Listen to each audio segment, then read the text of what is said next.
Bonjour à tous et à toutes, c'est Max le collectionneur, bienvenue dans cette nouvelle vidéo. Je fais cette nouvelle vidéo parce que j'ai vu premièrement que sur ma chaîne YouTube, la vidéo où je présentais les cartes énergie et savoir si elles étaient utiles ou pas, et à quoi elles servaient, a eu pas mal de succès. Je vous fais une vidéo, cette vidéo sur la présentation de fausses cartes Pokémon et comment éviter de tomber dans certains pièges. Tout d'abord, je collectionne toujours les cartes Pokémon et Dieu sait qu'il y en a parce que ils ont encore sorti pas mal de séries encore ces 2 dernières années. Donc après, j'ai remarqué aussi qu'en sortant beaucoup de séries en très peu de temps, la valeur des Pokémon a été dénigrée malheureusement. Comme des Pokémon qui étaient considérés comme des Pokémon rares avant, maintenant ils passent en commun ou peu commun, c'est très embêtant. Mais je pense pas que ça affecte leur valeur marchande, donc après à voir par la suite. Donc ensuite, dans mes collections, j'ai rentré évidemment du Pins, de la fève, des capsules de champagne. Et là récemment, j'ai rentré un gros lot de buvards pour les connaisseurs. Donc le buvard, c'est du vieux papier publicitaire ancien. Donc qu'on se servait à l'école à l'époque pour éponger l'encre des stylos plumes par exemple. Voilà. Du coup, là c'est parti pour cette vidéo de présentation de fausses cartes Pokémon. Bien sûr, je vais vous présenter deux séries en particulier. Donc c'est la série Épée et bouclier de Évolution Céleste et la série Épée et bouclier de Point Furieux, de Point Fusion, pardon, qui, euh, qui sont malheureusement des trucs où j'ai eu pas mal de fausses là actuellement, mais après je sais que dans les brocantes, il y a des fausses dans toutes les séries malheureusement. Et il y en a qui malheureusement comme des cartes Pokémon style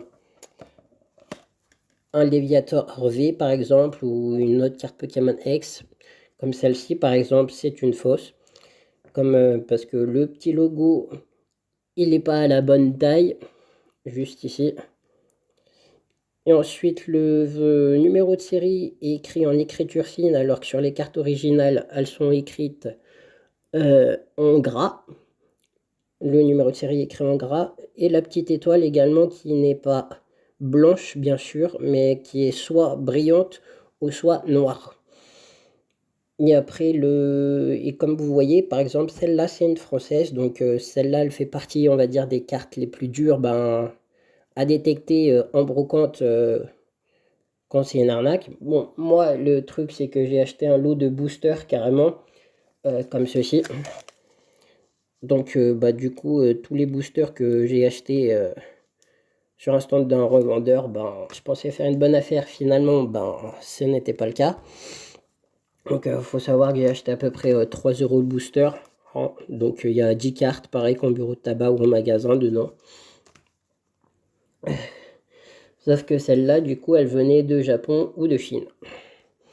Et malheureusement, ce ne sont pas des vrais. Voilà.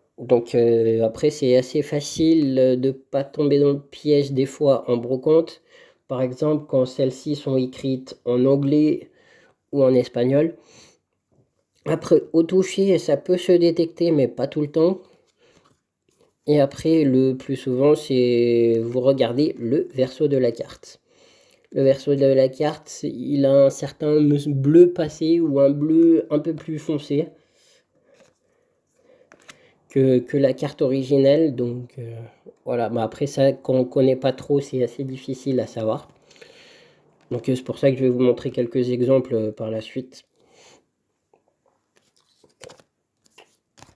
Et après, ici aussi, on peut, sur une carte un peu plus classique, on peut regarder la date ou se fier au bord aussi, au bord des cartes.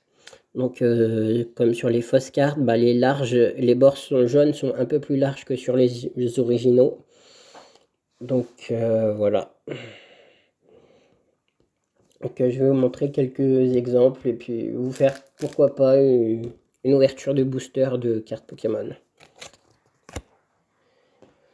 Mais avant cela, je vais vous montrer aussi le piège le plus facile, notamment pour les enfants qui sont amateurs de cartes GX.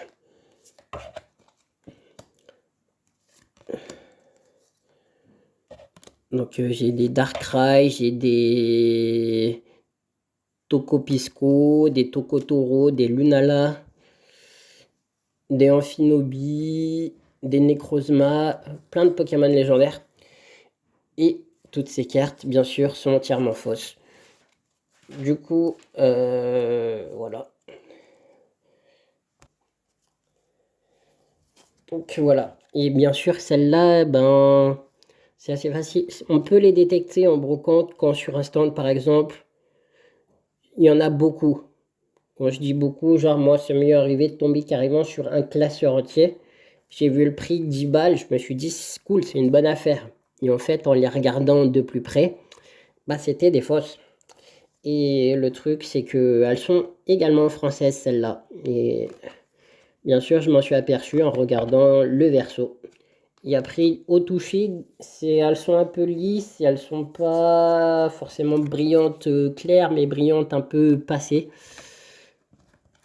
Ou brillantes délavées, pour ceux que ça parle le plus, le mot délavé. Donc voilà. Donc ouais, ça fait beaucoup de cartes. Donc après, ces cartes GX, VMAX ou V tout court en fausse peuvent être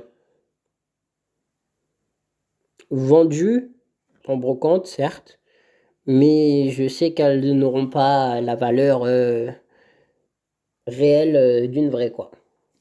Par exemple, un petit Darkrai GX, là, celle-là, c'est une fausse. Si on la vend 3 euros, ça va. Après, si les gens s'amusent à la vendre à 10, 20 euros, comme la valeur d'une vraie, par exemple, et là, là c'est l'arnaque, quoi. Donc, pour celui qui connaît pas, il met 10, 20 balles par la fenêtre, et puis voilà, quoi. Moi, du coup, en achetant ce lot de boosters, faut vous dire, hein, j'ai mis 50 balles de cartes Pokémon par la fenêtre. Donc, voilà. Voire un peu plus. Et après, du coup, je vais passer à la présentation des différences entre une vraie et une fausse. Donc là, vous voyez, à première vue, c'est les deux mêmes cartes pour vous. Mais si vous regardez bien, comme je vous disais tout à l'heure, celle de gauche est une fausse, celle de droite est une vraie. Celle de droite vient de ma collection perso que j'ai sortie pour vous présenter cette vidéo. Et la gauche, celle de gauche fait partie du lot que je peux vous montrer là, par exemple.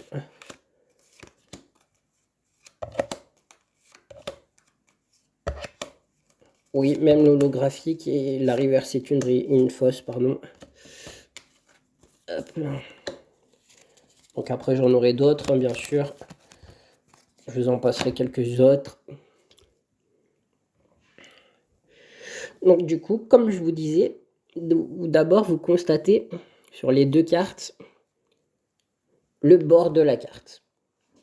Vous voyez que sur celle de gauche, le bord est beaucoup plus grand et beaucoup plus large que celle de droite. Ensuite, comme je vous disais, le petit logo en bas à gauche des cartes, celui-ci est plus grand que celui-ci. Après, à la vidéo, je ne sais pas si vous le distinguez trop, mais à l'œil nu sur une vraie carte, la différence se fait assez facilement. Pareil pour la lettre E. La lettre E est plus grande sur la vraie que sur la fausse. Et ensuite, comme je vous disais, vous voyez le numéro de série de la carte juste à côté. Et sur la fausse à gauche, il est en petite écriture. Et alors que, comme je vous disais là, il est en gras sur, sur la carte vraie. En gras et en petit, en écriture fine. Et après, au-dessus du logo, vous avez le nom du dessinateur de la carte. Donc, et vous voyez bien que là, sur la fausse, il est écrit vraiment tout petit, alors que là, sur la vraie, bah, il est quand même lisible, même sur la vidéo, quoi. Alors que sur la vidéo, sur la fausse, on déchiffre. Donc voilà, après vous voyez, hein, l'attaque, les PV, tout ça. Il n'y a rien qui change après hein, sur cette carte. Et après, on va passer du coup au verso.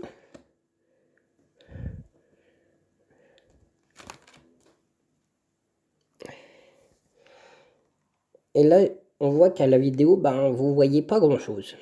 Que la différence n'est pas top. Donc je vais essayer de vous les rapprocher.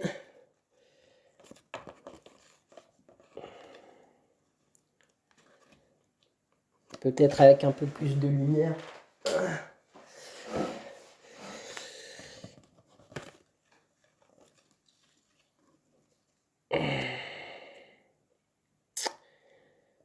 Non, on voit pas trop la différence, mais du coup, celle-là est beaucoup plus foncée et un peu plus délavée que celle-là. En sachant que celle-là c'est la fausse et celle-là c'est la vraie. Toujours. Je ne les ai pas changés de sens pendant que je les ai retournés. Donc là, c'était sur des cartes classiques communes, peu communes.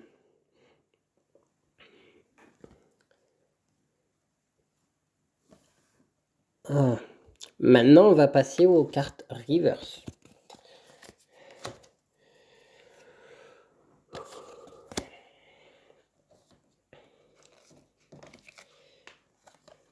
Et là, sur les cartes reverse, le truc, c'est la brillance.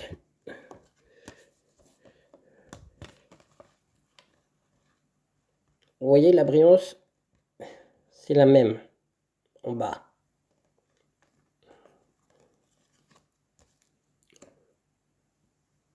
Le dessin, c'est le même aussi. À un petit détail près, c'est que sur la fausse, le mille-point est brillant, alors que sur la vraie, le mille-point est neutre.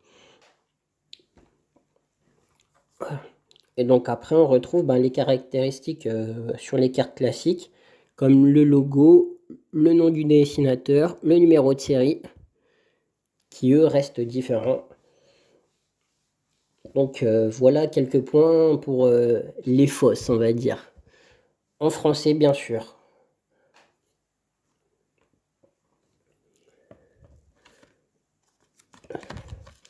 Et au verso, pareil, la différence se voit pas trop sur les cartes. Mais il y en a une qui est un peu plus délavée que l'autre. Voilà, donc celle-là, moi, par exemple, en brillante, je la vendrais 1, 2 euros, comme c'est une carte commune qui est sortie il n'y a pas longtemps. Mais en fausse, elle vaut quoi, 50 centimes, mais pas plus. Donc voilà quoi. Donc c'était pour vous dire, montrer un peu ça quoi. Donc après, je vais vous passer en gros le lot que j'ai acheté, hein, mais vraiment vite fait, je pense.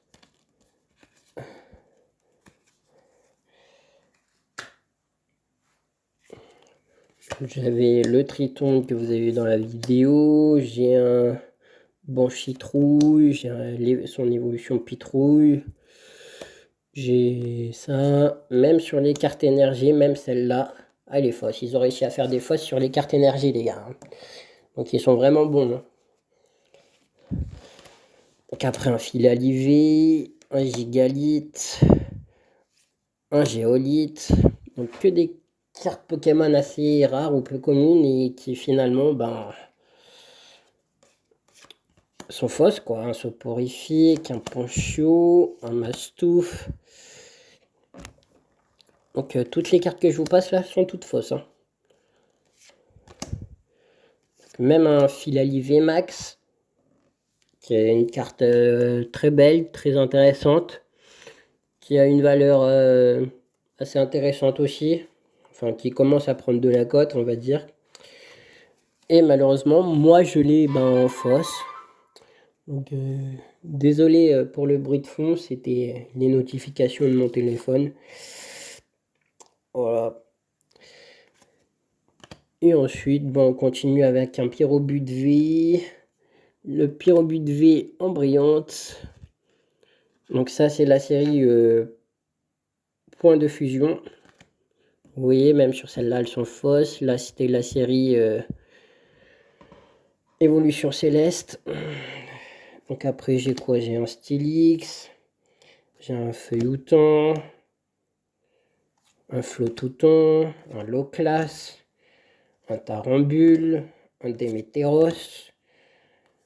Une carte dresseur écolier. Un Luxray. Donc après, si vous voulez que je fasse une ouverture de booster, sur ces fameuses cartes fausses, pour vous rendre compte de tout ce qu'il peut y avoir, exister et tout ça. Moi, je sais que c'est des cartes que je vais pas m'amuser à vendre, sérieusement, parce que moi, je me dis, ceux qui vendent des cartes fausses, sont pas forcément honnêtes. Et du coup, c'est piégeur, et du coup, c'est un attrape-nigo, quoi. Mais bon, sur des fausses cartes françaises, ça peut même arriver au meilleur d'entre nous, malheureusement, de se faire avoir, hein. Je pense qu'un jour, tout collectionneur s'est fait avoir par des fausses cartes Pokémon, hein. Ça, faut pas se le cacher non plus. Mais bon, avec l'expérience, le temps, on tombe de moins en moins dans... Donc voilà, du coup, excusez-moi, hein, mais on a été coupé dans la vidéo. Donc il manquait un petit peu d'espace. Donc j'étais en train de vous dire que c'est un lot de boosters carrément qui était faux, hein. Donc voilà, j'en ai plein. J'ai tout ça, j'ai encore tout ça. Donc voilà donc pour cette vidéo. Donc j'espère qu'elle vous aura plu. N'hésitez pas à laisser un commentaire. Et puis j'espère qu'elle vous servira pour cette nouvelle saison de brocante. Sur ce, tchuss, à bientôt les amis.